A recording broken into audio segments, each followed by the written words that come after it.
안녕하세요. 3일 경제 독립TV입니다. 안녕하세요, 교수님. 네, 안녕하세요. 만나서 반갑습니다. 강원대학교 국제문화학과 이현웅 교수고요. 제4의 길 연구소를 올해 법인사업자 등록을 하고 개인 연구 플랫폼 또 더 나아가서 방송 출연하면서 또 여러 곳에 이제 강의 나가면서 제가 활동하는 플랫폼으로 사용하고 있습니다. 네.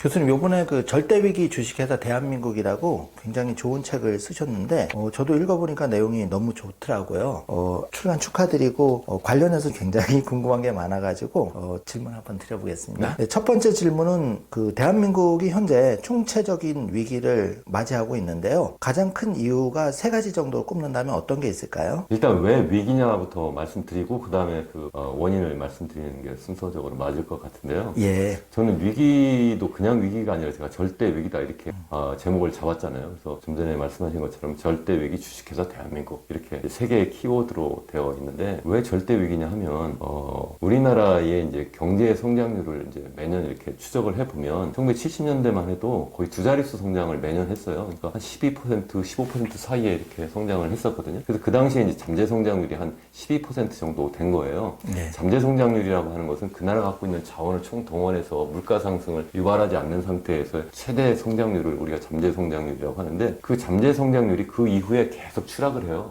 그 뭐 특정한 정부에 따라서 이게 달라지는 것도 아니고 그냥 일정한 비율로 계속 직선으로 계속 하향하거든요. 그래서 지난해까지만 해도 우리나라의 잠재 성장률이 2.0%로 추락했다. 이렇게 한국은행은 추정을 했어요. 그랬는데 이제 올해부터는 그것도 안 되고 1.8%다. 이렇게 현재 발표하고 있는 상태고 그러면 또 그것으로 끝날 것이냐? 그것이 아니라 앞으로도 계속 떨어질 거라는 거죠. 그래서 앞으로 5년간 이제 계속 추락해서 이게 2025년이니까 2030년 정도 되면 다시 또 이게 1.5까지 떨어진다는 거예요. 그러니까 계속해서 매년 거의 0.1%포인트씩 계속 추락을 하고 이게 실질적으로 이제 한국은행에서 추계한 것이고 또 여러 다른 연구기관에서도 하고 저도 또 개인적인 연구에서 했는데 이게 30년대 중후반 가면 그럼 우리나라의 잠재 성장률이 1%도 안 될 거예요. 그러니까 0%대라는 거죠. 그럼 또 그게 거기서 끝날 거냐는 거예요. 그게 아니라 이제 또 40년대 중후반 가면 우리나라의 잠재 성장률이 0% 밑으로 떨어질 거다. 이게 무슨 뜻이에요? 일본의 잃어버린 30년의 길을 우리가 지금 가고 있다는 거예요. 혹자는 그렇게 이야기해요. 그냥 1990년 일본의 경우에 부동산이라든가 아니면 주식시장 버블이 확 꺼지니까 갑자기 잘 나가던 일본이 푹 주저앉아서 잃어버린 10년, 20년, 30년 갔잖아. 이렇게 이야기하시는 분도 계신데 아직 우리나라는 그 상황이 아니다 이렇게 말씀하시지만 우리나라는 갑자기 버블이 아직 꺼지지 않았지만 언제든 꺼질 수도 있지만 그게 아니라 하더라도 이미 굉장히 빠른 속도로 우리가 0% 성장률로 계속 지금 추락하고 있다는 거예요. 이런 것은 어쩌면 유로 지역과 굉장히 비슷해요. 유로 지역은 이미 0% 경제 성장률로 이미 떨어져 있는 상태거든요. 그러니까 그게 정말 큰일이다. 근데 이렇게 말씀을 드리면 일부에서는 뭐라고 하냐면 선진국이 됐으니까 우리나라도 이제 35,000불 이상 1인당 국민소득도 갖고 있으니까 당연히 경제 성장률이 이렇게 낮아지는 것이 맞다. 이렇게 말씀하시는 분도 계세요. 경제학자 중에서도 그런 분이 많이 계세요. 그렇지 않아요. 한번 생각해 보세요. 전 세계에서 가장 경제 규모가 큰 미국 같은 경우에 전 세계 GDP의 무려 25%를 차지하는 미국은 지난 70년대 중반 이후에 평균적으로 경제 성장률이 2.5% 정도예요. 우리나라는 제가 좀 전에 말씀드린 것처럼 10% 위에 있다가 지금 2%도 못하고 있는 거고 앞으로 더 떨어질 거고 미국은 계속해서 아마 2.5% 수준을 그냥 유지할 거라는 거예요. 그게 제일 첫 번째 굉장히 중요한 이유다. 또 뿐만 아니라 단기적으로도 보면 우리가 보통 이제 경제를 볼 때 장기적으로 봐야 되고 단기적으로 봐야 되는데 장기적으로 해서 추락하는 게 큰 문제고 단기적으로도 보면 우리가 지난해에 경제 성장률이 2.0%라고 하는데 그게 이제 잠재 성장률 수준까지 겨우 간 거예요. 그런데 지지난해에는 얼마냐면 1.4%예요. 그럼 올해는 어떻느냐? 올해는 한국은행은 1.5%라고 최근에 이제 전망치를 낮춰 잡았는데 이게 최근에 IMF 같은 경우 1.0%까지 또 수정 전망을 했어요. 더 낮춰 잡았어요. 저도 제 유튜브 채널 이현웅 교수 경제포럼에서 연초에 정부나 아니면 KDI나 한국은행에서 전망하는 1.5% 이상 절대 안 된다. 우리는 그보다 훨씬 더 낮을 거다 이렇게 말씀드렸는데 최근에는 제가 볼 때는 1.0도 어렵다 이렇게 제가 수정 전망을 좀 하고 있는 상황이에요. 실제 JP모간 같은 데도 최근에 우리나라의 경제 성장률이 0.5% 7% 그 수준에서 머물 거다 이렇게 보고 있는 거예요. 그러니까 무슨 말씀이냐면 장기적으로도 계속 추락하고 있는데 그래서 지금 최근에 한국은행 발표의 잠재 성장률이 1.8%인데 그것도 우리 못할 거다. 그것도 한 해 끝나는 것이 아니라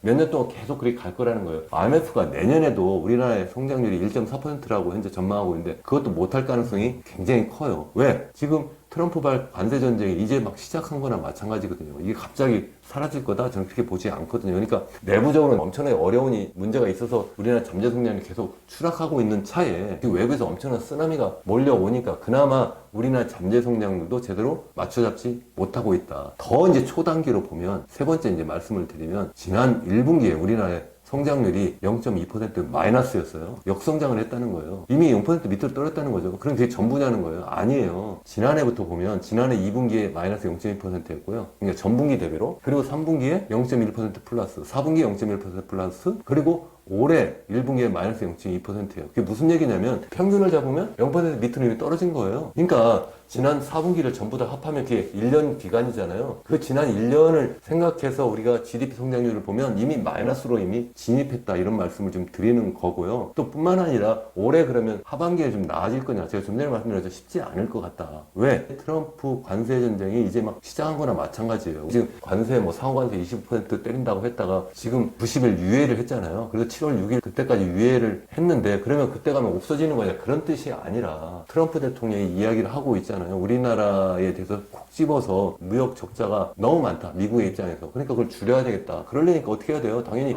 우리나라의 수출은 대미 수출은 줄여야 되고 반대로 대미 수입은 늘려야 되는데 이게 다 우리나라의 GDP 성장률에 부정적인 영향을 미칠 수밖에 없다는 거예요. 그러니까 우리나라는 이거는 정말 우리 역사적으로 보면 1997년, 98년 외환위기 때라든가 아니면 2008년 글로벌 금융위기 때라든가 아니면 2010년 코로나 상황 때 잠깐 1년 마이너스 성장하고 바로 V자형 반등한 거랑 너무 다르다는 거예요. 그래서 제가 절대 위기라고 하는 거예요. 제가 괜히 무슨 공포 마케팅하고 그래서 뭐 책을 팔거나 유튜브 구독자 늘려고 하는 것이 아니다. 이렇게 말씀을 드리고 싶습니다. 정말 매우 심각한데요. 교수님 좋은 말씀 감사드립니다. 자, 두 번째 질문인데 중국의 맹추격, 속수무책인 이유. 정말 한국이 이제 공황증을 느낄 정도로 중국이 모든 분야에서 지금 빠르게 추격해서 반도체 하나만 남은 것 같은데 이런 이유와 극복 방안이 있는지 부탁드리겠습니다. 사실 이제 우리나라의 잠재 성장률 계속 추락했다고 말씀드렸잖아요. 그 이유가 이제 여러 가지가 있는데 그 중에 하나가 우리나라가 미래 먹거리 투자를 잘 하지 못한 거예요. 계속해서 인구 고령화가 계속 진행이 되고 생산 연령 인구는 계속 줄어드니까 그게 큰 문제가 있었는데 그러한 상황에서 이제 미래 먹거리 투자를 계속 더 많이 늘려나가고 또 그렇게 하면서 또 기술 수준도 계속 높여나가야 되는데 그걸 하지 않고 돈이 대부분 어디로 갔냐면 다 부동산으로 가 있는 거예요. 부동산 가니까 당연히 주식시장은 저평가되고 그러니까 미래 투자 자원이 없는 거죠. 그러니까 중국하고 경쟁을 할 때 한때는 우리가 적어도 중국은 우리가 앞서고 있다 이렇게 이야기를 했는데 우리가 중국하고 이렇게 비교할 때 우리가 앞서고 있는 분야 과연 무엇이 남았을까? 반도체 정도 남았을까? 이렇게 보고 있는데 그 레가시 반도체조차도 지금 중국이 굉장히 빠르게 따라잡고 있기 때문에 그것마저도 추월할 가능성이 굉장히 높다. 저는 그렇게 생각을 해요. 그렇게 된 이유는 제가 좀 전에 말씀드린 것처럼 우리나라 내부적으로 너무나 미래 먹거리 투자를 안 하는 측면이 있는데 상대적으로 중국은 그쪽으로 지금 엄청난 투자를 지금 하고 있어요. 중국의 경우에는 우리나라와 굉장히 비슷하게 지난 10년, 20년 동안 거의 시멘트 주도 경제 성장을 했어요. 또 거기 플러스해서 그게 바로 가계부채 주도 성장이에요. 그러니까 빚내서 집 사게 하고 그래서 집값이 올라가면 건설 투자가 많이 늘어나고 그러니까 건설 경기가 살아나니까 그러니까 전반적인 경기가 살아난다 이렇게 했는데 그러다 보니까 이게 미래 먹거리로 갈 수 있는 투자 자원이 자꾸 부동산으로 가니까 이게 아니구나 해서 중국의 경우는 2021년 여름부터 시작해서 중국 정부, 중국 공산당이 의도적으로 거품을 막 빼기 시작을 했거든요. 그래서 결국은 내수는 굉장히 힘들어 하고는 있지만 그래도 중장기적으로 보면 그게 굉장히 바람직한 선택인 거예요. 그렇게 하면서 그 재원을 다 어디로 돌리고 있냐면 다 이런 투자, 설비 투자, 미래 먹거리 투자로 다 돌리고 있는 거예요. 그래서 미래 산업에 필요한 그런 R&D, 미래 산업에 필요한 첨단 설비를 계속 들이고 있으니까 당연히 우리나라는 전부 아파트 집 짓느라고 전부 돈이 가 있는데 어떻게 중국을 따라잡을 수 있겠냐는 거예요.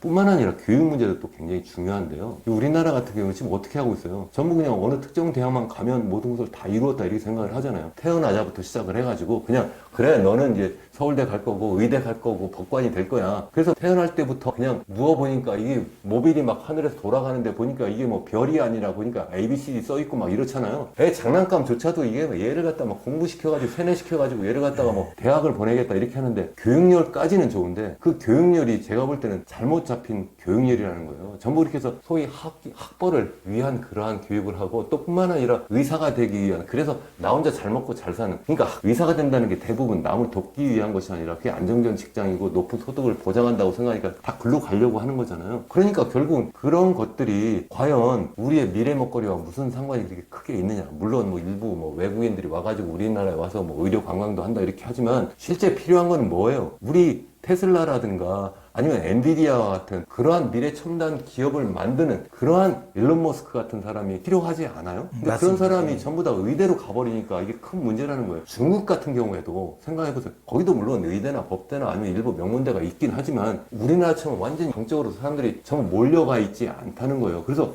중국 대학은요, 최근에 5년, 10년 사이에 웬만한 대학들이 다 미국의 랭킹에 막 근접하고 있어요. 우리나라의 최고 명문 대학이라는 그러한 대학들이 지금 아시아권에서도 중국에 밀렸을 뿐만 아니라 일본에서도 밀리고 싱가포르에도 밀리고 홍콩에도 밀리고 다 밀려 있어요. 그러니까 실제 우리가 정말 최고의 대학이라고 하는데 막 그냥 목을 메고 가지만 그게 실제 우리 미래 인재를 키우는데 충분한 그런 연구 능력을 갖춘 대학도 되지도 못하는 상황이에요. 그러니까 우리나라 상당히 총체적인 그런 문제가 있기 때문에 그래서 중국을 우리가 정말 앞으로 다시 또 예전처럼 우리가 리드할 수가 있을까? 지금 뭐 소장님께서는 뭐 어떤 방안이 있겠느냐 이렇게 말씀하시는데 너무 막 결론을 바로 가서 저는 좀 혹시 시청하시는 분들께서 좀 오해하실 수도 있는데 결국 우리나라의 이 총체적인 문제를 다 해결하지 않으면 그러면 절대 일본을 아니면 이 중국을 우리가 추월할 수 없을 거다라고 생각을 해요. 어쩌면 일부 그런 얘기 하잖아요. 코리아 피크. 그러니까 한국이 이제 피크까지 왔다. 이제는 떨어질 일만 남았다 이렇게 이야기를 해요. 그러한 상황으로 지금 가고 있는 것 같아서 저는 정말 걱정이에요. 제가 이렇게 말씀드리면 일부에서는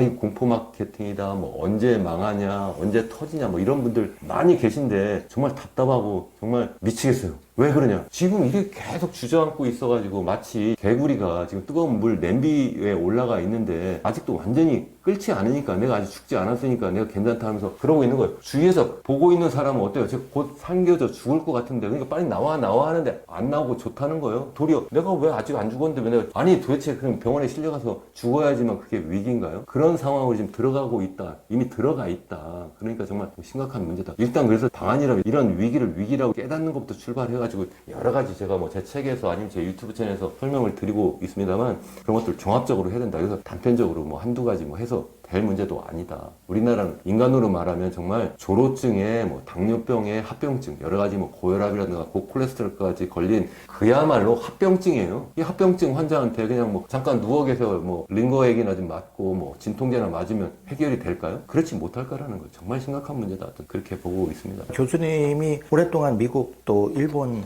그 해외에서도 연구 활동을 많이 하시고 그런 국제관계 또 경제 분야의 석학으로 알고 계셨는데 교수님 말씀에 깊이 공감하고요. 무엇보다도 저도 이제 자녀를 키우는 부모 입장에서 그동안 내 아이는 특별할 거라는 잘못된 생각으로 아이마다 재능이 다 다른데 과도한 교육비를 그렇게 집중했던 게 은퇴 문제가 생기고 또 사회적으로는 그동안 우리가 정권이 바뀔 때마다 교수님 말씀대로 R&D 투자나 이런 거를 언제부턴가 저같이 비전문가가 봐도 너무 좀 안 한다. 저는 개인적으로 그게 너무 답답하더라고요. 그 예산을 정확하게 표적으로 해서 경쟁하게 만들어야 되는데 예전에는 개발 시대에 5개년 계획이나 이런 거 없다면 그런 대체 수단이 좀 제 짧은 속에는 나왔으면 좋겠는데 그래서 교수님께 만약에 그 방안을 좀 바로 여쭤본다면 제일 시급하게 뭐부터 그러면 해야 될까요? 그 부동산에 흘러가는 물이 그 자금이라든지 제가 제 유튜브 채널에서 대통령 선거와 연계해서 우리나라 현재 정말 위험한 상황입니다. 절대 위기 상황입니다. 하는 것을 일단 말씀을 드리고 그런 다음에 대책을 제가 단계적으로 이렇게 몇 개 시리즈로 지금 만들어서 방송을 하고 있어요. 그러면 뭐가 위기냐 하면 제가 아까 말한 것처럼 전반적인 장기적인 성장 잠재력이 계속 감소한다고 했는데 GDP라고 하는 것이 한 나라가 갖고 있는 생산 자원을 이용해서 거기에 기술력까지 이제 덧붙여서 생산해낼 수 있는 그러한 최종 생산물의 시장 가치의 합계라고 하잖아요. 그러면 결국 우리나라 생산 자원을 키워야 되는 거예요. 그리고 또 기술 수준을 높여야 되는 거예요. 근데 문제가 뭐냐면 그 생산 자원이 노동력이 있고 인간의 노동력이죠. 그리고 자본이 있고 그리고 이제 자연 자원. 자연 자원은 쉽게 얘기하면 우리나라 영토 땅이에요. 그리고 마지막에 기술 수준인데 우리나라의 인간의 노동력이 너무나 급속하게 늙어가고 있고 빠르게 감소하고 있어요. 그건 당연히 저출산 고령화 때문에 그래요. 전 세계에서 가장 낮은 출산율, 우리나라가 지난해 0.75명이라고 하는데 이 정도 수준이면 OECD 국가의 평균 수준의 절반밖에 되지 않고 보통 대체 출산율이라고 하면 2.1명의 3분의 1밖에 되지 않는 상황에 이걸 빨리 높여야 되는 문제가 있어요. 제가 노동력 말씀을 드리고 있잖아요. 그래서 우리나라의 노동력이 너무 빨리 늙어가고 있기 때문에 어떻게 하면 늙어가고 또 줄어들고 있는 이 노동력 전체 인구도 매년 12만 명, 현재 기준으로 줄어들고 있고, 특히 생산 연령 인구라고 15세부터 64세까지 젊은 인구는 매년 30만 명씩 이렇게 계속 감소하고 있는데, 이 감소하고 있는 그 인구, 또 늙어가고 있는 그 인구를 어떻게 무엇으로 대체할 거냐, 이게 굉장히 중요하고, 또 계속 대체가 불가능하기 때문에 어떻게 하면 이 합계 출산율을 높여서 앞으로 젊은 인구가 자꾸 더 늘어날 수 있도록 할 거냐는 게 굉장히 중요한 문제예요. 일부에서는 뭐 여성의 경제활동 참가를 계속 높이면 된다. 일부에서는 뭐 노인 인구의 경제활동 참가를 계속 높이면 된다. 아니면 또 외국에서 노동자를 많이 받으면 된다. 이렇게 말씀하시는 분들 계신데요. 그거 가지고 해결이 안 돼요. 제가 그거 하지 말라는 것이 아니라 여성 경제활동 더 늘려야 되겠죠. 나이 드신 분도 더 경제활동을 하시는 게 좋아요. 지금 퇴직 준비가 제대로 돼 있지 않은 분들이 거의 태반 이상이기 때문에 하긴 하는데, 다만 우리나라의 전체 GDP 성장률 측면에서 보면 그것이 실질적으로 플러스로 기여하지 못해요. 제가 최근에 일주일도 안 됐어요. 제가 ADB 아시아개발은행에 컨설팅 보고서를 제출한 게 하나 있는데, 그 제목이 뭐냐면 우리나라뿐만 아니라 전 세계에 저출산 인구 고령화 진행이 될 때 경제 성장률이 이제 계속 떨어질 수밖에 없는데, 이것을 어떻게 나름대로 보완할 거냐, 어떤 수단이 있느냐. 그게 이제 좀 전에 말씀드린 것처럼 여성 노동 참가율을 높인다든가, 아니면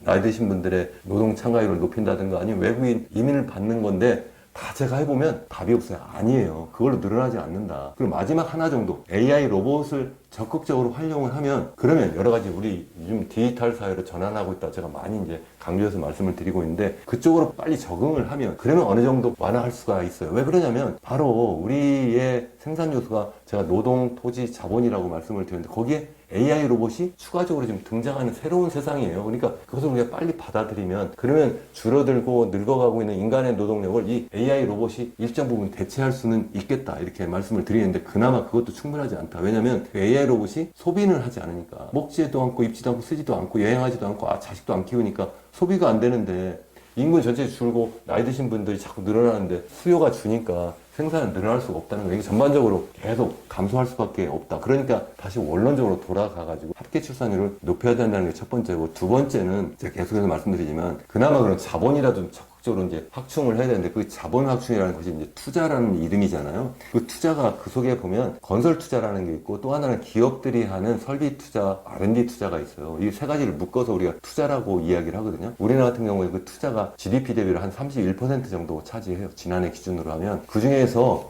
한 16% 정도는 이 실질적으로 미래 먹거리 투자예요. 설비 투자나 아니면 R&D 투자고요. 나머지 15%가 뭐냐면 다 부동산 투자예요. 우리나라는 OECD 국가 중에, 선진국 중에 이렇게 건설 투자가 GDP에서 차지하는 비중이 높은 나라가 하나도 없어요. 중국이 한때는 그랬어요. 근데 우리는 아직도 그렇게 하고 있는 거예요. 그러니까 미래 먹거리로 가야 될 그 투자가 집 짓는 대로 가니까, 이게 집 아파트 많이 지면 아파트가 수출을 합니까? 아파트가 우리의 미래에 무슨 새로운 상품을 만들고 새로운 기술을 만드냐는 거죠. 아니죠. 물론 집이 필요하긴 한데요. 우리나라 전국적으로 보면 이 주택 보급률은 이미 제가 볼 때는 충분히 100% 넘었어요. 서울조차도 거의 100%까지 육박했었는데 자꾸 이제 분가를 시켰잖아요. 뭐 무주택자면은 그러면은 뭐 우선적으로 분양하는 정책도 쓰고, 뭐 그리고 또 1가구 뭐 2주택, 3주택이 되면 그 과세를 또 중과를 하게 되니까 자꾸 자식이 분가할 수 있도록 이렇게 해버리니까 가구 수가 늘어나서, 그래서 주택 보급률이 95% 밑으로 떨어진 건데, 사실 집이 줄어든 건 아니거든요. 그래서 이 정책을 잘 써야 되는데 그게 잘못돼서 그렇다. 어쨌든 그래서 부동산으로 가고 있는 우리나라 투자 재원을 어떻게 하면 이 우리의 미래 먹거리 투자로 돌릴 거냐가 두 번째 굉장히 중요한 문제고, 세 번째 중요한 문제가 앞서 말씀드린 것처럼 우리나라의 교육이 너무나 그냥 대학만을 들어가는, 그것도 소수 좋은 대학만 들어가는, 그리고 또 일부 잘 나간다고 하는 뭐 법대나 아니면 의대에 가려고 하는 그러한 목적으로 단순 반복 암기식, 주입식의 그러한 교육을 계속 해버리니까, 이게 과연 우리의 미래의 창의적인 인재가 나올 수 있겠냐는 거예요. 그게 안 되니까 우리나라의 잠재 성장률이 계속 떨어질 수밖에 없다는 그런 말씀을 드린 거예요. 그래서 그 문제를 종합적으로 다루지 않으면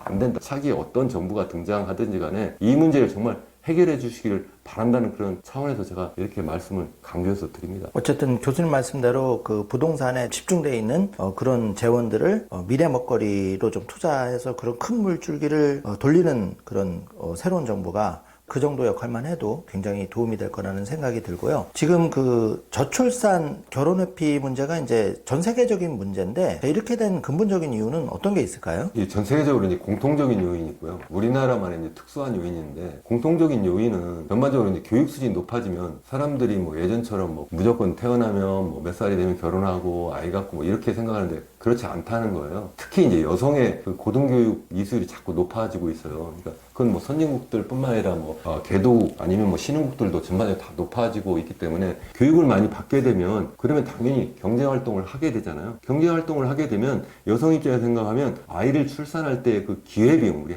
우리 경제학 용어로 기회비용이 더 비싸지기 때문에 아무래도 아기를 적게 가지려고 하는 그런 동기가 있게 마련이고, 또 뿐만 아니라 전반적으로 디지털 사회로 이렇게 전환하게 되니까 굳이 아이를 갖지 않아도 된다, 이러한 동기가 많이 부여가 되는 측면도 있어요. 그 이야기에 대해서 약간 좀 철학적이기도 하고 좀 구체적으로 들어갈 수 있는데, 어쨌든 제가 드리려고 하는 말씀은 전 세계 공통적인 요인이 좀 있다는 것이고, 그거 말고 왜 특별히 한국은 출산율이 제가 앞서 말씀드린 것처럼 OECD 평균의 반밖에 되지 않느냐, 이거 정말 심각한 문제고, 전 세계 또 제일 낮아요. 우리가 비교 대상으로 하는 일본의 합계 출산율도 1.2명이에요 1.2명을 떨어진 것도 지난해 처음이에요. 1.3명 수준을 계속 유지했어요. 전 세계에서 가장 인구 고령화가 많이 진행됐다고 하는 일본조차도 우리나라보다도 합계 출산율이 높아도 엄청나게 높아요. 우리나라 입장에서 생각하면 1.2명이면 꿈의 숫자예요. 지금 중국도 빠르게 인구 고령화가 진행되고 또 인구도 줄어들고 있다고 하는데 거기도 1.0명이에요. 우리보다 훨씬 수준이 높아요. 우리나라보다 삶의 조건이 정말 열악하다고 하는 싱가포르, 그 좁은 나라에, 그러니까 땅덩어리 좁은 데 사람이 많이 모여 사는 인구 밀도가 높은 싱가포르조차도 우리나라보다 훨씬 높아요. 거의 0.9명 가까운 그 정도의 합계 출산율을 보이고 있는데 우리나라는 왜 이렇게 낮냐는 거예요. 그래서 제가 이 문제에 대해서 여러 연구 자료도 찾아보고, 제가 또 직접적으로 뭐 우리 젊은이들하고 뭐 여러 상담도 해봤는데 결론은 이거예요. 또 실제 여러 가지 이제 연구 보고서도 이제 보고 이제 종합적으로 보면 네 가지예요, 네 가지. 제일 첫 번째는 뭐냐, 우리나라는 결혼을 해야지만 아이를 갖잖아요. 유럽 같은 지역은 결혼하지 않고도 혼외 출산도 굉장히 많고 또 그걸 사회적으로 받아들이는데, 그러니까 여담입니다만, 그러니까 뭐 일부에서는 우리나라 혼외 출산을 장려하자, 정말 정신 나간 분들도 많은데 그걸 인정은 하지만 그걸 장려해야 될 문제입니까 그게? 저는 그건 아니라고 보는데, 또 마찬가지로 아까 외국인 노동자도 적극적으로 받아들이자, 그러니까 일부 용인은 해야 되지만 그걸 갖다 장려하지, 이렇게 하면 안 된다는 건데, 어쨌든 다시 본론으로 돌아와서 그럼 왜 그러면 결혼을 안 하고 아예 안 갔느냐 이렇게 보면, 제가 대학에 평소에 있어서 보니까 우리 대학생들이 대학을 졸업을 하고 취업을 쉽게 하면 된다는데 취업을 못 하는 거예요. 한번 생각을 해보세요. 제가 대학 다닐 때만 해도 제가 뭐 공부를 잘하는 학생도 아니었어요. 뻥뻥 놀았어요. 그냥 가서 운동하고 또 대학 신문사에 있으면서 약간 삐딱해가지고 매일 놀고, 막 제 학점 평균 보면 제가 어떻게 대학 교수가 됐나 싶어요. 제 친구들 보면 저를 아주 이상하게 보는 사람들 많아요. 펑펑 놀던 애가 어떻게 대학 교수가 돼가 저러고 있느냐, 이렇게 생각하는 분도 많이 계신데, 또 실제 대학 졸업하고 대부분의 친구들이 그때 삼성, 현대, LG 이런데 거의 다 두세 개 다 취직해서 그중에 골라갔었어요. 그때는 왜 그래요? 우리나라 경제 성장이 엄청나게 빠르게 이루어지고 있고 그냥 기업들만 성장하니까 새로운 노동 인력이 필요하니까 사람을 많이 뽑아서 그런 거예요. 이제는 그게 아니라 계속 성장 점력이 떨어지고, 그러니까 우리 기업들이 새로운 인력을 충원할 만한 그런 이유가 없어진 거예요. 그런 상태에서 우리 대학생들이 대학을 졸업하면 그냥 취업 재수를 6개월, 1년 하는 건 너무 당연한 거예요. 그런데 어떻게 취업도 안 됐는데 어떻게 결혼하고 아이를 가질 수가 있겠어요. 거기에다가 취업을 해도 거의 임시직이에요. 인턴부터 시작하고 아니면 비상근 여러 가지 업무를 하고 또 거기에도 플러스해서 뭐 N잡을 뛴다 이렇게 하잖아요. 그런 상태에서 내가 어떻게 결혼을 하겠다는 말을 할 수가 있어요.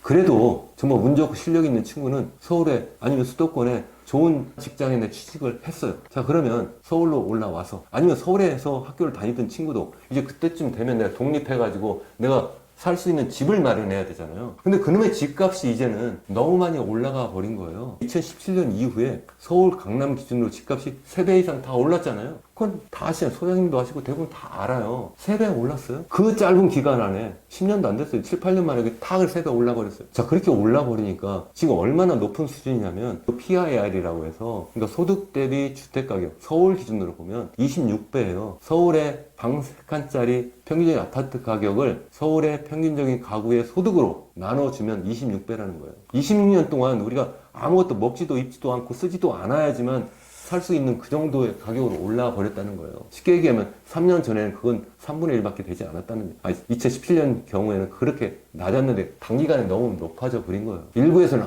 그게 무슨 걱정이냐, 뭐 뉴욕도 우리 그 강남 기준으로 보면 뭐 맨하탄하고 집값이 거의 비슷한데 우리도 뭐 소득이 높아지고 선진국이니까 국제도시니까 그럴 수 있다. 아니에요. 집값은 비슷한 수준이 되지만 거의 소득 수준이 우리보다 2.5배 높아요. 그러니까 그걸 나눠주면 뉴욕은 14배밖에 안 돼요. 우리가 높아도 너무 높다는 거예요. 그렇게 돼버리니까 사람들이 자기 소득 가지고 집을 살 수가 없는 상황이 돼버렸다는 거예요. 그러니까 무슨 얘기냐면, 자, 일자리 구하지도 못하니까 결혼 결혼하겠다는 말도 못하고 정말 운 좋게 내가 일자리를 구했는데 그놈의 일자리가 다 서울 수도권에 몰려있고 그러니까 와 보니까 집값이 너무 올라가 있어서 내가 들어가 살 집이 없는 거예요. 자 그러면 한번 생각해보세요. 동물을 한번 생각해보세요. 날아가는 새도 있고 여기 여우도 있다고 하면 자기의 둥지가 있어야 알도 낳고 또 새끼도 날 거 아닙니까? 하물며 동물의 영장이라고 하는 인간도 그러면 자기 적어도 먹을거리를 제가 구할 수 있고 내가 살 집이 있어야지만 내가 결혼하고 아이를 갖는 거 아니에요? 그걸 마련해 주지 않고 어떻게 젊은이들한테 너희들 왜 결혼 안 하고 왜 아이 안 낳냐 이렇게 일방적으로 이야기할 수 있겠냐는 거예요. 그게 불가능하다. 세 번째 이유는 뭐냐면 우리나라의 이 교육비가 너무 비싸다. 그것도 제가 앞서 말씀드린 것처럼 무슨 뭐 창의적인 무슨 뭐 교육을 하느라고 비싼 게 아니라 그냥 뭐 소수의 대학 들어가서 학벌을 따고 그냥 의대 가려고 하는 데에서 사교육을 엄청나게 해서요. 소득 대비로 또 GDP 대비로 그러니까 우리나라의 이 사교육비가 전 세계 또 제일 높아요. 그 다음 높은 나라가 이제 중국 정도라고 하는데 높아도 너무 높고 더 특이한 거는 뭐냐면 자꾸 아이들 수는 줄어드는데 전체 사교육비는 자꾸 늘어나요. 이게 무슨 얘기예요? 이게 지금 자기 자녀 수는 줄어들어도 걔한테 더 올인해가지고 막 온갖 교육을 막 시켜요. 그럼 걔가 더 창의적인 인재가 됐나요? 아니죠. 뺑뺑이 막 돌려가면서 애를 바보 만드는 거예요. 거기에 모든 부모들이 다 올인하고 또 정부도 그렇게 계속 유도를 해온 거예요. 그런 상태에서 설사 내가 직장도 있고 일자리도 있고 내 집이 있어도 내가 결혼했어요. 그래서 근데 내 아이를 내가 그러면 하나 낳기도 힘든 거예요. 어떻게 둘을 낳고 셋을 낳을 수 있겠어요? 불가능하다는 거예요. 그게 그 문제를 해결하지 않으면 안 된다. 마지막 네 번째 하나 더 이 얘기하면 여성의 입장에서 생각하면 여성은 남성보다 고등교육 이수율이 더 높아요. 더 높은데 정작 경제활동 참가율은 더 낮아요. 그러니까 OECD 평균으로 볼 때 그렇다는 거예요. 그러니까 고등교육 참가율은 더 높고 경제활동 참가율이 더 낮아요. 여성이. 그게 무슨 얘기예요? 우리나라의 여성은 경제활동 그러니까 실질적으로 일할 수 있는 환경이 제대로 되어 있지 않은 거예요. 그러니까 여성 입장에서 생각하면 둘 중에 하나 선택을 해야 되는 거예요. 내 일을 선택할까? 아니면 그냥 결혼해서 집에서 아이 낳고 있을까? 자 그러면 어떤 걸 선택을 하겠어요? 어떤 분은 당연히 집에서 그래 아이 낳고 내가 키워야지 이런 분도 계시지만 많은 사람들이 내가 대학 교육까지 나왔는데 내가 왜 그렇게 해야 돼? 내가 일자리 내가 해서 내 커리어를 계속 키워나갈 거야 이렇게 하지 않겠어요? 그래서 이 네 가지 문제를 해결해 줘야 된다. 그렇게 전 말씀을 드리고 있습니다. 정말 정확한 진단이신 것 같고요.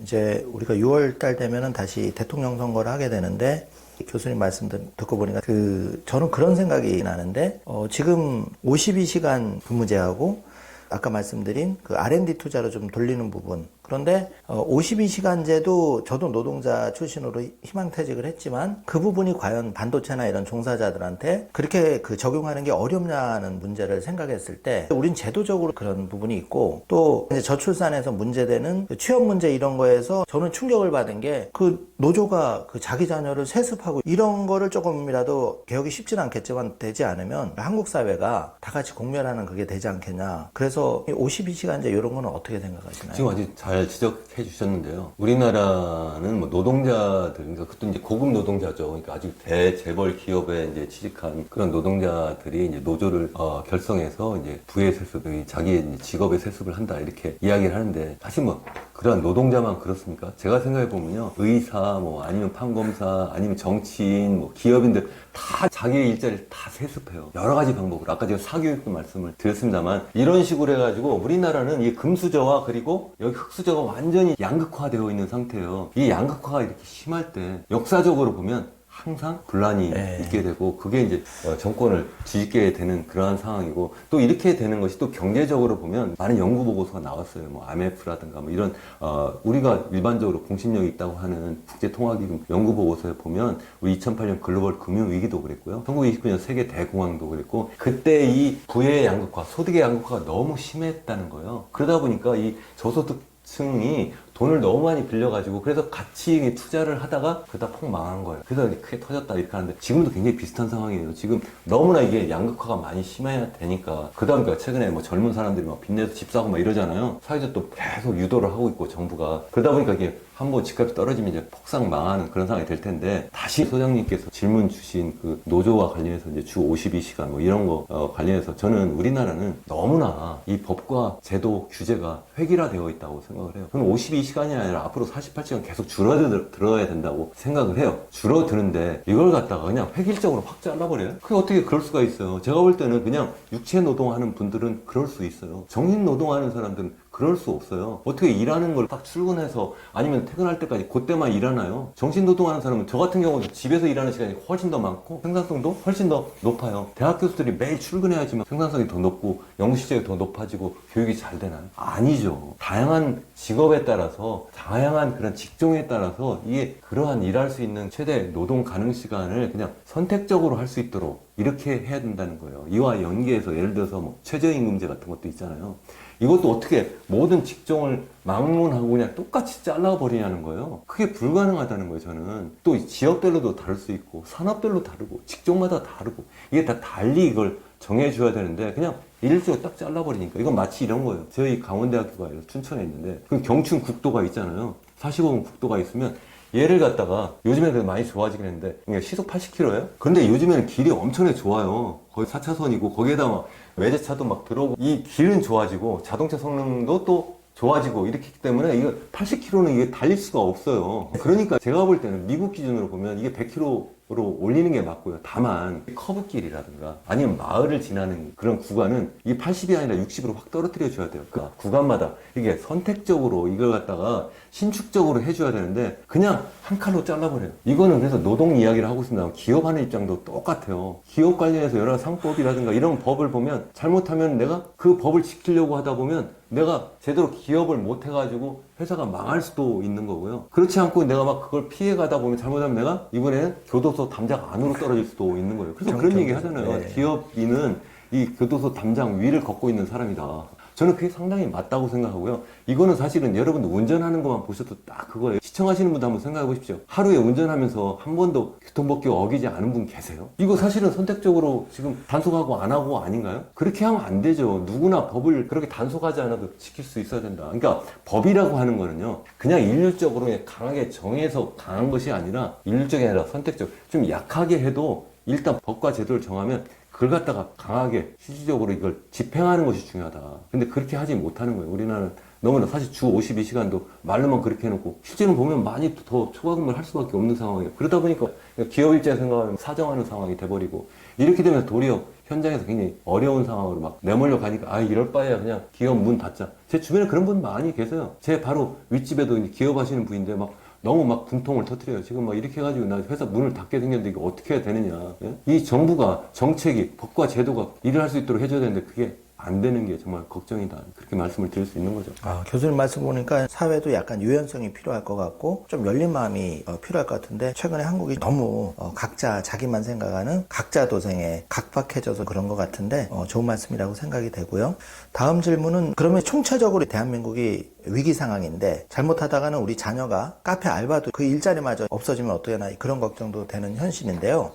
그럼 대안으로서 개인이 지금 부익부빈빈이 심화되는 그런 속에서 경제 독립 좀 자립을 하려면 예를 들면 교수님이 책에서 비트코인이나 뭐 그런 이제 그런 쪽도 좀 말씀을 하셨는데 미국의 뭐 M7 중에 뭐 테슬라 주식이라든지 어떤 기술 쪽에 리더하는 이런 기업들 그리고 암호화폐 혁명이라는 비트코인의 어떤 그런 투자처가 하나의 대안이 될 수 있는지 한번 여쭤보고 싶습니다. 지금 우리나라뿐만 아니라 전 세계가 호모사피엔스 인류가 지금 세 번째 초거대 혁명을 하고 있다고 저는 생각을 해요. 이게 30만 년 역사라고 하는 것인데 30만 년 전에 이제 처음 이제 원시 수렵 사회를 이제 우리가 계속하면 무려 29만 년을 그렇게 하고 살았잖아요. 그렇게 살다가 만 년 전쯤에 만 년, 12,000년 전 사이에 농업혁명이라는 걸 하면서 사람들이 드디어 이제 모여 살고 농사를 지면서 살았어요. 그래서 원시 수렵 사회가 농업사회로 바뀌었죠. 그렇게 살다가 문명이라는 것도 생겼고 그러다 한 만 년을 또 그렇게 살다가 한 18세기 중엽에 이제 영국에서 시작한 산업혁명을 우리가 만들어낸 거예요. 그래서 이제 농사 짓던 사람들이 다 산업사회에 와가지고 이제 자본가가 되고 이제 노동자가 된 거죠. 그렇게 살다가 이제는 다시 또 세 번째 초거대 혁명을 저는 하고 있다고 생각을 해요. 그게 바로 뭐냐면 디지털 혁명이에요. 일부에서는 이걸 4차 산업혁명이다 이렇게 이야기하는 분도 계세요. 저는 그건 올바른 표현이 아니라고 생각을 해요. 산업혁명이라고 하는 것은 제조업, 기계혁명이에요. 그러니까 제일 첫 번째 농업혁명 말 그대로 농사 짓는 농업혁명이고요. 그리고 이제 두 번째 초거대 혁명은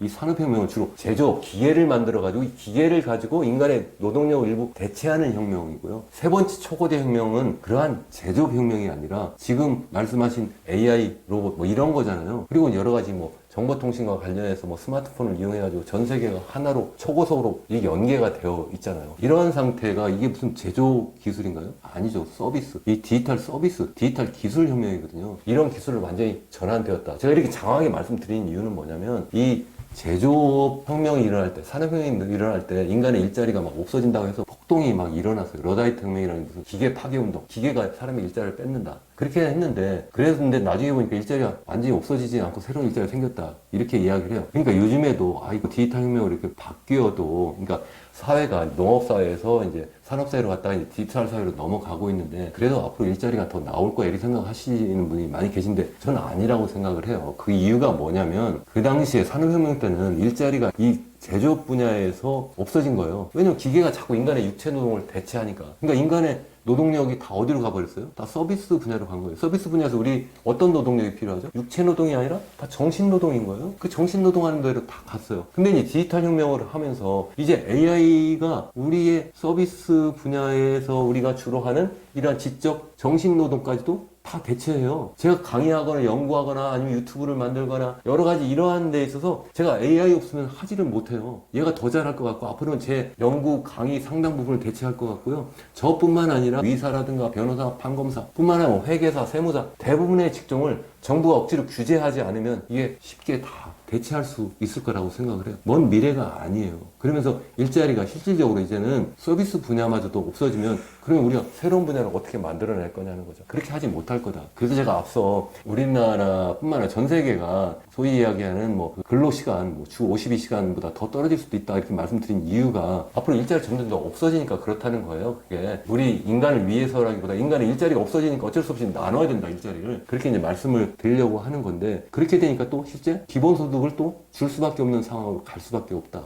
그 기본소득이라는 것이 무슨 사회주의 운동하는 사람들이 하는 얘기가 아니라 이게 빌 게이츠 같이 이 디지털 혁명을 막 앞에서 선도하는 그러한 사람들이 주창하는 거예요. 자기들이 볼 때도 일자리 없어질 것 같으니까 로봇세를 거두자. 이 세금을 걷다가 그걸 똑같이 나눠주자는 거거든요. 일자리 이래저래 없어지니까 그렇게 하자는 건데 그럼 그거 가지고 먹고 살 수 있겠냐는 거예요. 일자리는 일자리대로 없어지는데 거기에다가 내가 지금 기본소득만 받아가지고 평생 내가 앞으로 100세 인생을 살아야 되는데 과연 우리가 그거 가지고 살 수 있겠느냐. 말 그대로 기본적인 삶만 유지할 수 있는 상황이니까 그걸로 안 된다. 그러니까 저는 어떻게 해야 되느냐면 내가 스스로 디지털 혁명에 올라타야 된다는 거예요. 그러려면 어떻게 해야 되느냐면 내가 직접 일론 머스크가 되거나 내가 직접 빌 게이츠가 되면 되겠죠. 근데 그건 거의 불가능한 거잖아요. 어쩌면. 아니면 그런 회사에 내가 취업하면 되겠죠. 그것도 쉽지 않은 거죠, 사실은. 그러면 어떻게 하면 되느냐. 더 쉬운 게 하나 있다. 그러한 기업들의 주인이 되죠. 그 기업들의 주인이 되자는 거죠. 그래서 뭐 우리가 주식 투자를 뭐 예전에도 많이 했지만 요즘 사람들이 젊은이들이 많이 하는데 이걸 갖다 무슨 투기의 대상으로 하는 것이 아니라 정말 내가 100세를 내다보면서 나의 미래 자산을 계속 키워나간다는 측면에서 적립식으로 계속 투자를 하면 좋겠다. 그럼 어떤 기업에 해야 되느냐? 바로 이 디지털 사회를 선도하는 기업을 선별해서 해야 되겠다. 그걸 잘 내가 못하겠다. 그럼 ETF로 이렇게 묶어가지고 할 수 있잖아요. 그럼 어떤 ETF를 할 거냐? 제가 좀 전에 말씀드린 것처럼 디지털 사회를 만들어가는 그런 기업들이 모여있는 그것도 나 잘 모르겠다. 그러면 뭐 미국의 나스닥 이렇게 ETF 하나 지수 추정하는 것을 내가 계속 적립식으로 사 모으면 그러면 그게 미래에 가면 결국 나에게는 미래에 큰 소득원이 되지 않을까 이제 제가 이제 그렇게 말씀을 좀 드리고 있는 편이고요. 비트코인도 지금 말씀을 하셨는데 그것도 굉장히 중요한 이제 투자 자산이라고 저는 생각을 해요. 왜 그러냐면 제가 장황하게 계속 그 농업사회로 갔다가 뭐 산업사회로 갔다가 디지털 사회로 갔다고 그랬잖아요. 그게 말씀을 드린 이유가 근거를 분명히 말씀을 드리려고 해서 그래요. 그렇게 가면서 어떻게 됐어요? 농업혁명을 하면서 처음 화폐라는 게 생긴 거예요. 그때 물품 화폐가 생긴 거예요. 금화, 은화 뭐 이런 거 생겼어요. 산업혁명한 다음에 그 다음에 금화도 물론 일부 사용하지만 법정화폐라는 게 생긴 거예요. 그래서 최근에 와가지고 아예 금은 사용하지 않고 금과 태환도 하지 않는 그냥 순수한 법정화폐. 이건 돈이야. 이렇게 그냥 법으로 정하니까 그거 가지고 사용을 하다가 이제는 그것도 하지 않잖아요. 뭐 소장님이나 저나 제 주머니에 뭐 현금 하나 있나요? 동전 하나도 없어요. 이미 다 디지털 신호로 모든 거래를 하는데 그래도 그거는 중앙은행이 발행한 지폐와 동전이 아직도 근본으로 깔려 있는 거예요. 이제는 그것도 필요 없다는 거예요. 그래서 지금 두 가지 종류의 그러한 디지털 화폐가 등장하고 있는데 하나는 뭐냐면 CBDC, 중앙은행이 발행하는 그러한 디지털 화폐가 있고 또 하나는 민간이 발행하는 디지털 화폐가 있는데 대표적인 것이 비트코인이다. 그거 말고 여러 얼트코인이 있긴 한데 제가 볼 때 비트코인은 투자할 수 있다. 왜 그러냐면 이건 미래 화폐이기 때문에. 그렇게 생각을 하고, 특히 이 법정화폐 같은 게 문제점은 금화와 달리 중앙은행이 계속 이걸 양을 늘려버리잖아요. 그러면 금에 비해서 가치가 계속 떨어진단 말이에요. 그러니까 실제 화폐로서 통용이 되려면 세 가지 기능을 해야 된다고 생각을 하잖아요. 첫 번째가 거래의 중개수단이 돼야 되고, 두 번째는 이 거래의 중개수단이 될 때 이게 하나에 얼마짜리 이렇게 회계의 단위가 돼야 되고, 세 번째는 내가 당장 소비를 안 하고 내가 1년 뒤에 소비를 해도 그 가치가 계속 보장이 돼야 되는 가치의 저장 수단이 되어야 되는데, 이게 달러마저도 가만히 보니까 가치가 저장이 되지 않는 거예요. 금화에 비해서 가치가 계속 떨어지니까. 그러니까 가치가 계속 유지가 될 수 있는 금으로 자꾸 지금 돈이 몰리고 있는데, 제가 볼 때 비트코인은 그럴 가능성이 크다. 전체 지금 이제 디자인 되어 있는 것이 한 2,100만 개 정도인데 지금 거의 2,000만 개 정도 채굴이 되었다 이렇게 알려져 있잖아요. 그것이 제가 좀 전에 말씀드린 것처럼 미국에서 이제 사토시 나카모토라고 하는 정체 모를 그 어떤 개인이나 단체가 이제 만들었다고 하는데, 그게 2008년 글로벌 금융위기 때 막 양적 완화라고 해서 막 미국 달러를 막 찍어내니까, 이거 뭐야, 내가 지금 돈이라고 갖고 있었는데 뭐 가치가 막 떨어지니까 내가 너무 억울하다, 내가 가치가 확실히 보장되는 그 무엇을 만든 거고, 또 뿐만 아니라 중앙에서 왜 내가 돈 거래하는 걸 다 들여다보고 있느냐. 나는 그렇게 하지 않고 분산 원장을 이용해가지고 그냥 개인적으로 암호화폐를 이용해서 말 그대로 이 크립토 커런시를 이용해서 내가 자유롭게 거래를 하겠다 이렇게 하고 있는데, 중국 같은 경우에는 CBDC를 활용을 하려고 하는 것이고, 그래야지만 중앙에서 완전히 개인을 더 통제할 수도 있잖아요. 미국 같은 경우는 트럼프 대통령이 그게 아니라 내가 미국을 암호화폐 수도로 만들겠다? 나는 또 암호화폐 대통령이 되겠다. 그게 괜히 하는 얘기가 아니라 실제 지금 세상이 바뀐 것을 이제 깨달은 거예요. 이 사람도 그 트럼프 일기 행정부 때는 그걸 몰라가지고 이거 다 사기다 이렇게 했지만, 지금은 그렇게 하지 않잖아요. 선거 구호가 아니에요. 그래서 저는 비트코인도 최근에 보면 저는 굉장히 긍정적으로 보는 게, 지금 트럼프 발이 막 관세 전쟁이 막 터지고 있는 상황에서 비트코인이 저는 엄청나게 폭락할까 약간 걱정도 하고 있었는데, 의외로 이게 한때는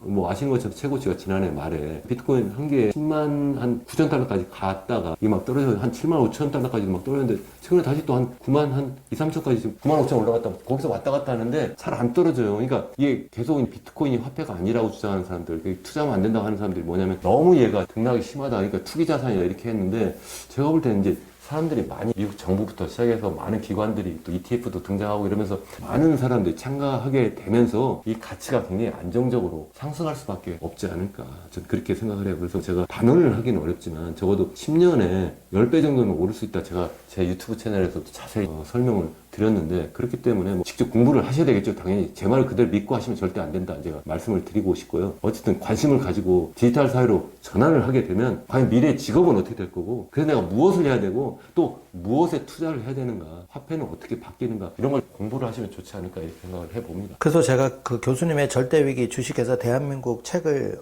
읽어보니까 이렇게 폭넓게 배경 지식이 자세히 책 속에 들어있어서, 뭐 테슬라랄지 비트코인에 대해서 우리 자신뿐만 아니라 자녀들한테 이런 혁신적인 기업의 트렌드가 이러니까 어떤 식으로 우리가 대안을 해야 되는지가 교수님 책 속에 제시가 돼 있어서 저는 굉장히 재밌게 읽었는데요. 어쨌든 그 블랙록 레리 핑크 회장도 비트코인으로 돌아섰고, 또 블랙록도 포트폴리오 중에 2% 정도는 비트코인을 담아라, 이런 게 이제 교수님이 아까 말씀하신, 미래는 누구도 알 수는 없지만 그래도 조금의 그 시드머니를 태워주는 거는 굉장히 의미 있다고 생각이 됩니다. 교수님 아까 한국이 이제 조금 미래 먹거리 분야에서 로봇에 집중하면 어떻겠냐, 이런 좋은 제안을 해주셨는데, 지금 한국의 뭐 고학력 스카이대병 의대 쏠림 현상, 인재 대탈출, 그래서 뭐 공학 쪽에는 이제 인대가 다 뭐 미국이나 중국 쪽으로 간다. 그래서 이런 문제를 교수님 말씀과 곁들여서 그 한국의 구조적인 문제를 어떻게 해결해야 되는지 간단하게 말씀 부탁드리겠습니다. 정말 이 총체적인 난국이기 때문에 제가 뭐 여기서 뭐 단칼에 뭐 이렇게 하면 됩니다 이렇게 말씀을 드린다면 그건 사기라고 생각을 해요. 아까 말씀드린 것처럼 정말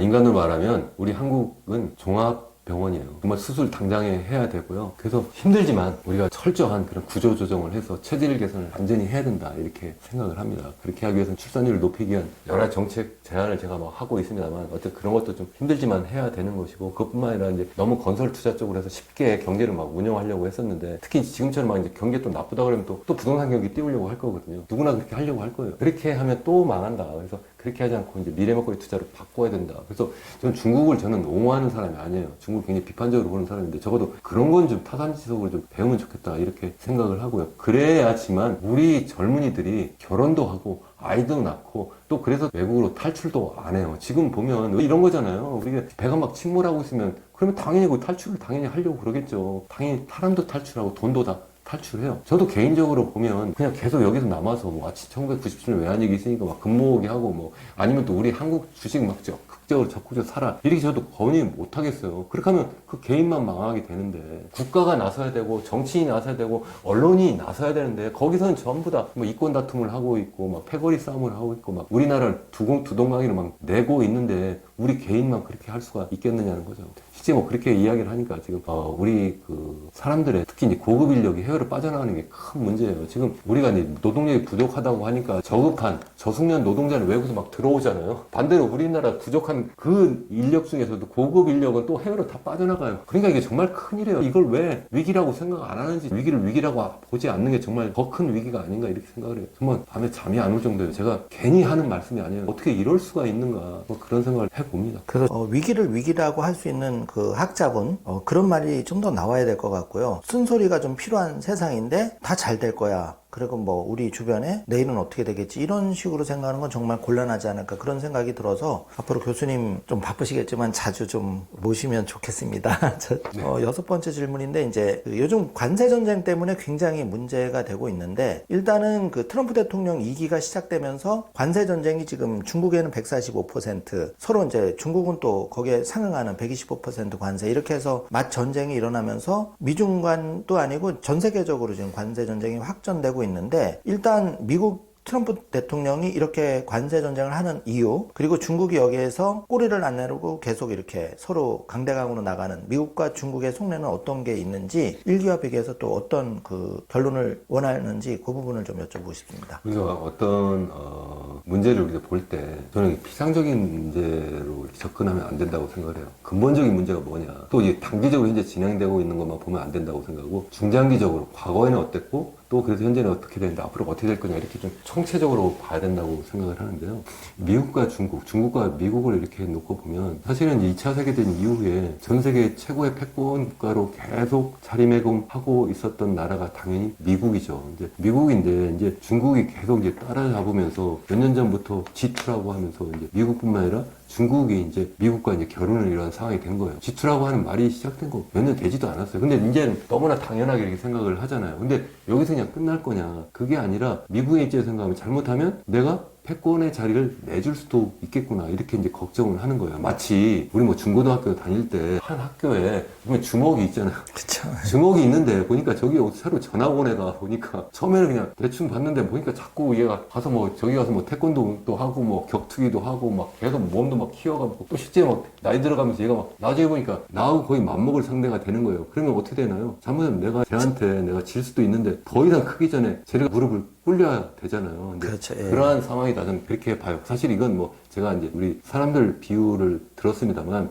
이게 바로 유명한 투키디데스 함정이라는 거예요. 그러니까 실제 예전에 뭐 그리스 시대에 그 당시에 뭐 스파르타하고 아테네가 스파르타가 이제 당시에 이제 패권 국가고 이제 아테네가 새로 신흥 강대국으로 막 등장하니까 결국 둘이 붙어가 전쟁을 했잖아요. 그 당시 그런 전쟁이 막 이렇게 벌어지고 있는 상황을 이제 빗대어가지고 그런 상황이 계속 전개됐더라. 그래서 그 당시 그걸 갖다가 이제 분석한 연구한 그 그리스 역사학자가 이제 투키디데스인데 투키디데스 함정이다 이렇게 얘기를 하고 실제 뭐 앨리슨 그레함이라고 미국 하버드 대학 정치학과 교수가 그분이 이제 쓴 책인데 우리나라에도 번역되어 나왔습니다만 예정된 미래라고 하는 그 책에 보면 결국은 기존 강대국이 있는데 신흥 강대국이 등장하면 결국은 전쟁으로 갈 수밖에 없다. 그래서 지난 500년 동안 그러한 패권 경쟁이 무려 15번 있었는데 그 중에서 12번인가 그 정도는 실제 전쟁까지 하더라. 이렇게 이야기하면서 미중 간에도 그런 결국 전쟁이 예정될 수밖에 없다. 그러니까 그걸 피하기 위해서 어쩌고저쩌고 해야 된다. 뭐 그런 내용의 책인데요. 그래서 현재 상황이 그런 상황이다. 이게 단순하게 트럼프가 등장했기 때문에 그러니까 뭐 미국이 중국을 때린다. 그래서 트럼프 없어지면 그냥 문제가 해결될 거야. 이렇게 보지 않는다. 저는 생각을 하는 거고 중국의 입장에서 생각해보면 또 중국은 중국대로 사실 미국보다 더 오랫동안 전 세계 최고의 패권 국가였어요. 그래서 중화라고 하는 게 뭐예요? 자기가 전 세계 중심에 있고 나머지는 다 이게 오랑캐잖아요. 그러다가 이게 이제 우리나라는 이제 구호 안말이고 그 당시에 뭐 구청나라 때 그때 얘들이 이제 유럽 그런 서방 세력에게 이제 힘을 잃게 된 거죠. 그 당시 뭐 당연히 뭐 정치 권력이 빌빌거리니까 이제 그렇게 되고 뭐 마약 전쟁까지도 막 결국은 하게 되고 그러면서 결국은 나라 일부 뭐 홍콩 같은 데는 이제 뺏기고 뭐 이렇게 돼버리면서 이제 엄청난 굴욕을 했고 또 일본에게도 또 침략당하고 했는데 그걸 다시 이제 끌어올리겠다 뭐 이렇게 하고 있는 거고 그걸 갖다 중국몽이라고 이제 하고 있잖아요. 이것이 단순하게 시진핑이기 때문에가 아니라 이제는 그렇게 될 수밖에 없는 상황으로 온 거예요. 그러니까 한쪽은 얘를 눌러야 되고 한쪽은 올라가야 되는 상황이니까 서로 싸울 수밖에 없다. 이렇게 일단 말씀을 드리고, 구체적으로 지금 관세 전쟁이 이제 어떻게 전개되고 있느냐. 사실은 뭐 관세 전쟁 시작을 한 거는 뭐 트럼프 일기 때, 이제 이분이 이제 2017년 처음 이제 집권했고 2018년부터 이제 관세 전쟁을 시작을 했었는데, 그때는 일부 품목에 대해서 뭐 철강하고 제 기억에는 뭐 알루미늄 뭐 몇 개 품목에 대해서 뭐 25% 관세 부과하고 뭐 이렇게 했었는데, 그러다가 이제 조 바이든 행정부 때는 그렇다고 이제 없어진 건 아니고 이제는 본격적으로 이제 기술 전쟁까지 막 간 거죠. 그래서 뭐 미국의 입장에서 보면 이제 관세만 부과하는 것이 아니라 뭐 자기네 나라에서 뭐 중국으로 가는 여러 가지 뭐 기술 관련된 뭐 상품이라든가 뭐 아니면 뭐 직접 기술이라든가 그런 것들도 통제하고, 또 한국이나 뭐 대만이나 뭐 일본이나 이런 데서 또 중국으로 넘어가는 그러한 첨단 기술, 그 첨단 기술은 다 디지털 기술을 이야기하는 거예요. 디지털 사회로 완전히 전환이 되니까. 요즘 왜 반도체 가지고 계속 싸워요? 디지털 사회의 핵심이 바로 반도체이기 때문에 그런 거잖아요. 어쨌든 그런 쪽으로 자꾸 양국 간의 그런 패권 전쟁이 계속 이제 되어오다가 요즘에 와가지고 이제 트럼프 대통령이 일단 관세 전쟁부터 먼저 시작을 해서 뭐 계속 올렸잖아요. 처음에 뭐 25% 추가했다가 다시 또 뭐 145%까지 올렸고, 중국은 바로 맞받아쳐서 뭐 125%까지 했는데, 이게 그러면 뭐 0%로 떨어질 거냐? 절대 그렇게 되지는 않을 거라고 생각을 하고, 그리고 또 이제 관세 전쟁으로 끝날 거냐? 아닐 거라고 생각을 하고, 저는 예전부터 계속 말씀드렸는데 이제 남은 전쟁은 자본 전쟁이라고 저는 생각을 했어요. 그 자본 전쟁의 핵심은 바로 환율 전쟁이고, 또 실제 자본이 취하되었다가 어떻게 급격하게 빠져나가면서 그 나라의 자본 시장, 외환 시장을 교란하느냐, 뭐 이런 문제인데, 제가 만약에 그 백악관 참모라면 그쪽으로 집중을 했을 것 같아요. 처음부터 그렇게 뭐 했을 텐데, 어쨌든 그쪽으로 지금 가고 있는 것이 아니냐. 실제 뭐 요새 뭐 말하려고 합의 뭐 이런 이야기를 많은 시청자분들도 들으셨을 텐데, 이 미국의 입장에 생각하면 일단 관세 전쟁으로 좀 시작을 해서, 관세 내가 세게 때릴 거야? 너 이거 맡기 싫으면 너 지금부터 나하고 그럼 협상을 하자. 여러 가지 방법이 있는데 그 중에 하나가 이제 너희들 통화 가치를 좀 높여라. 달러에 비해서. 그렇게 되면 당연히 예를 들어서 한국의 통화 가치를 높여버리면, 그럼 우리나라가 미국에 대해 수출하는데 아무래도 더 많이 못할 거 아니에요. 우리나라 상품 가격도 비싸지게 되니까. 그런 식의 합의를 뭐 특정한 한국만 하는 것이 아니라 뭐 중국하고도 하고 일본하고도 하고 대만하고도 하고 뭐 다 이렇게 하도록 한다는 그런 보관을 하고 있는데, 실제 최근에 대만하고 그러한 비슷한 협의가 있다는 그런 풍문 때문에 최근에 대만 달러 거의 10% 가까이 그냥 폭등을 했잖아요. 그러한 상황으로 계속 가고, 또 중국하고도 이제 곧 10일부터인가요? 방송이 나갈 때는 이미 시작했을 거라고 생각을 하는데, 미국과 이제 중국과 이제 본격적인 이제 협상이 진행되면 그 중에 중요한 주제 하나가 제가 볼 때는 환율 조정이라고 생각을 해요. 그래서 중국 위안화 가치를 높이려고 하는 그러한 요구를 좀 하지 않을까. 근데 그렇게 하면 이제 중국은 또 안 하려고 버티겠죠. 이제 그 이유는 마치 이제 1985년 플라자 협정에 학습 효과가 있기 때문에, 그 당시에 뭐 플라자 협정이라는 거 뭐 잘 아시는 것처럼 뭐 당시 미국이, 그 당시에는 닉슨이 대통령이었는데 그 당시에도 무역 적자가 너무 크니까 보니까 누가 제일 많이 흑자를 내느냐? 일본하고 구 서독이네요. 서독. 그러니까 그 두 나라 불러 이리 와라. 그 플라자 호텔. 그 당시 그게 이제 트럼프 대통령 소유 건물이죠. 그걸로 불렀고, 또 거기만 부르긴 뭐 하니까 거기에 뭐 프랑스하고 뭐 영국도 부르고 이렇게 해야지 불러다가 환율 조정하는 그러한 협상을 해서, 실질적으로 일본 같은 경우에 엔화 가치가 거의 1년 반 만에 2배로 튀어 올랐잖아요. 그러다 보니까 일본이 이렇게 10년, 20년, 30년이 돼버렸는데, 그런 상황으로 갈 수도 있지 않을까. 이제 그게 이제 중국에 대해서도 그런 상황으로 가지 않을까. 그러니까 제가 우리 소장님께서는 뭐 중국하고 어떻게 되겠느냐 뭐 이런 질문을 주셨는데, 이게 쉽게 끝날 전쟁이 아니고 앞으로도 계속 될 거다. 이제 그런 말씀을 일단 드리고, 뭐 추가적으로 혹시 질문 주시면 더 말씀드리겠습니다. 예, 그럼 다음 질문으로 넘어가서 그 미중 관세 전쟁에서 중국이 1기 때와는 더 세게 미국에 쉽게 대화에 응하지 않고 버티고 있는데, 여기서 이제 교수님 책 속에 보니까 중국이 결국은 지환이 될 수 없는 5가지 결정적인 이유가 있더라고요. 그거 좀 설명 부탁드리고, 그럼에도 불구하고 중국이 지금 이제 관세 전쟁에서 버티고 있는데, 이럴 경우에 미국이 그 중국 시장에 자본시장 개방이나는 이제 그런 압력을 만약에 가한다면은 좀 관세 전쟁에서 유리해질 수 있는지, 제가 좀 소견이 짧다 보니까 교수님 말씀 부탁드리겠습니다. 일단 요즘 그 여러 논평하시는 분들 말씀 주의 깊게 이제 들어보면, 한쪽에서 뭐 중국은 이제 폭망한다 이런 분들도 계시고, 한쪽에서는 뭐 중국이 뭐 미국을 압도하고 이길 거다, 결국은 미국이 깨갱하고 이제 꼬리 내릴 거다 이렇게 말씀하시는데, 전 두 가지 다 아니라고 생각을 해요. 어느 한쪽이 완전한 패자가 되지는 않을 거고, 상대적으로 누가 더 유리하냐 뭐 이렇게 평가를 할 수 있는데, 저는 단기적으로는 뭐 미국이 힘들어 할 수도 있어요. 미국은 이제 민주주의 국가고 중국은 사회주의 국가니까, 미국은 더군다나 소득을 가지고 이제 소비하는 입장에서 이제 중국을 대하는 거고, 중국은 반대로 생산자로서 이제 공급하는 입장에서 이렇게 대하는 건데, 이 관세를 세게 부과하면 수입하는 상품의 가격이 너무 높아지니까 소비자들이 굉장히 힘들어하고 그러니까 엄청나게 이제 반대 데모도 하고 뭐 이렇게 하지 않겠어요? 그러니까 미국의 입장에서 생각하면 단기적으로 힘들 수도 있지만 장기적으로 생각해보면 미국하고 중국하고의 그 경제 체력을 우리가 생각해 보자는 거죠. 지금뿐만 아니라 앞으로도 어떻게 될 것이냐 이렇게 보면 일단 저는 한 나라에서 제일 중요한 게 그 나라의 노동력이라고 생각하거든요. 결국 인간이거든요. 그럼 어떤 인간이 있느냐? 미국은 젊은 인간들이 굉장히 많아요. 거기는 합계 출산율 1.6명이에요.